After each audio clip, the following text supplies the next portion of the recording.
Big boss Telugu season 8కి సంబంధించి 3వ వారం నామినేషన్స్ అయితే వాడి వేడిగా సాగాయి. ఈ నామినేషన్స్ అన్నిలో కూడా ఒక ఇద్దరి మధ్య జరిగినటువంటి ఆర్గ్యుమెంట్ అయితే బాగా ఇంట్రెస్టింగ్గా అనిపించింది. ఆ ఇద్దరు ఎవరో కాదు, నబీల్ అండ్ ప్రేరణ. నబీల్ ఈ 2 వీక్స్ వరకు హౌస్లో ఎంతో సైలెంట్గానే కనిపించాడు. తన పనేదో తాను చేసుకుంటూ పోతున్నాడు. అవసరం దగ్గర మాట్లాడాడు.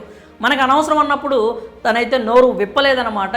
కానీ ఎప్పుడైతే ఈ సాక్స్ టాస్క్ నిజంగా బిగ్ బాస్ హౌస్కి సంబంధించి ఎన్నో డ్రాస్టిక్ చేంజెస్ని అయితే తీసుకొచ్చిందని చెప్పాలి. చాలామంది కంట్రోల్డ్గా ఉన్నోళ్ళు యాంగర్గా అగ్రెసివ్గా మారిపోయారు. కొంతమంది కూల్గా ఉంటున్నారు అనుకున్న వాళ్ళు కూడా నోరు విప్పి మాట్లాడటం స్టార్ట్ చేశారు. ప్రేరణ లాంటి వాళ్ళని అయితే నామినేషన్స్లో కూడా తీసుకొచ్చేసింది ఈ సాక్స్ టాస్క్ అనమాట. ఒక రకంగా బిగ్ బాస్ హౌస్లో పెద్ద కుంపటైతే రగిలించిందనే చెప్పాలి ఈ టాస్క్ మాత్రం. ఇక ఆ టాస్క్ తర్వాత నుంచే నబీల్ ఎంత బాగా ఆడగలడో అంత మెచ్యూర్డ్గా ఉంటాడనే విషయం మనందరికీ తెలిసింది. అతని విషయంలో ప్రేరణ ఎంత తప్పుగా డెసిషన్ తీసుకున్నా కూడా తన అగ్రెషన్ అయితే తాను చాలా మన కంపోజ్డ్గా తను చెప్పాలనుకున్న పాయింట్స్ అయితే చెప్పాడు.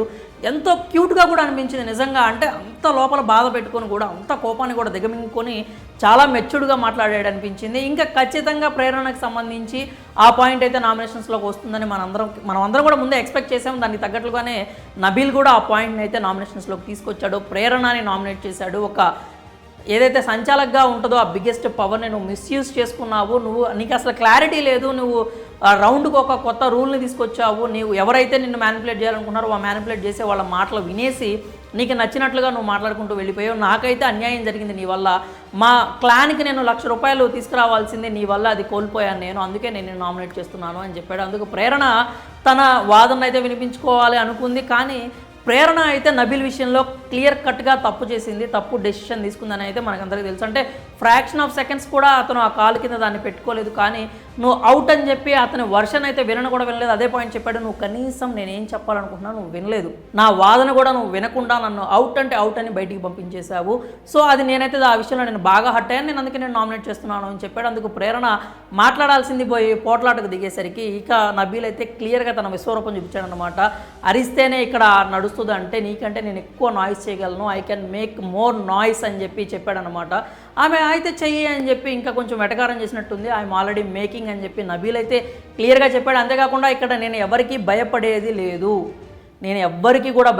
లేదు, నా ఆట నేను ఆడుకుంటూ పోతాను, అంతేగాని మీరు ఇట్లా అరిచి నన్ను కంట్రోల్ చేయాలని చూస్తే మాత్రం అది అయ్యే పని కాదు అని క్లియర్ మెసేజ్ అనమాట. Not only for Prerana, house mates అందరికీ కూడా నబీల్ అయితే క్లియర్ కట్గా ఒక మెసేజ్ అయితే ఇచ్చాడు. ఇప్పటివరకు ఎంతో కామ్గా ఉన్న నబీల్ ఇలా తనలో ఉన్నటువంటి అగ్రెషన్ని బయటికి తీసుకురావటం చాలా మంచి విషయం అనే చెప్పాలి. ఎందుకంటే ఇంకా ముందుకు వెళ్ళడానికి నబీల్కి ఇది చాలా యూజ్ అవుతుంది. ప్రతిసారి కామ్గా ఉన్నా కూడా బిగ్ బాస్ హౌస్లో నడవదు. అదే విషయాన్ని నబీల్ అయితే క్లియర్గా చెప్పాడనమాట. నేను ఆడగలను, పోటీ పడగలను, అవసరం వస్తే కేకలు వేసి మీకులాగా ఎక్కువ నాయిస్ కూడా నేను చేయగలను అని అయితే చెప్పాడు. చాలా మంచి విషయం అనే చెప్పాలి. ఇంకా ఓవరాల్గా నామినేషన్ చూసుకున్నట్లయితే నబీల్ చెప్పిన పాయింట్ అయితే మనకి క్లియర్ కట్గా పర్ఫెక్ట్గా అనిపించింది. ఎస్పీని నామినేట్ చేశాడు, ఎస్పీ విషయంలో కూడా క్లియర్గానే చెప్పాడు. అలాగే ప్రేరణ విషయంలో కూడా చాలా క్లియర్ పాయింట్స్ అయితే చెప్పాడు. ఎక్కడ సిల్లీ పాయింట్స్ అయితే ఇప్పటివరకు ఈ 3 వీక్స్లో నబీల్ చెప్పినట్టు మనం అయితే చూడలేదు. చాలా స్ట్రైట్ అవే తను ఏం చెప్పాలనుకుంటున్నా అది చెప్తున్నాడో దాంట్లో వ్యాలిడ్ రీజన్స్ కూడా ఉంటాయి. అందుకనే అవతల వాళ్ళైతే వాటిని అంగీకరించక తప్పదు. ప్రేరణ మాత్రం ఒప్పుకుంటే చాలా బాగుండేది, కానీ ఒప్పుకోకుండా కొంచెం కాన్ఫ్లిక్ట్ క్రియేట్ చేయడానికి చూసింది. దానికి కూడా అతని నుంచి కౌంటర్ అయితే వచ్చింది. కొంచెం ఫన్నీ సౌండ్స్ చేయడం కావచ్చు, ఇమిటేషన్ చేయడం కావచ్చు, ఆమె నబీల్ కాసేపు ప్రేరణని ఆట కూడా పట్టించాడు. మరి ఓవరాల్గా చూసుకున్నట్లయితే నబీల్ వర్సెస్ ప్రేరణ, మీరు ఎవరి తప్పు అనుకుంటున్నారు, ఎవరిది ఒప్పు అనుకుంటున్నారు? నబీల్ ఇలా అగ్రెషన్ చూపించడం కూడా కరెక్ట్ అంటారా కాదంటారా? మీకేమనిపిస్తుందో మీ అభిప్రాయాలను అయితే కామెంట్స్ రూపంలో తెలియజేయండి.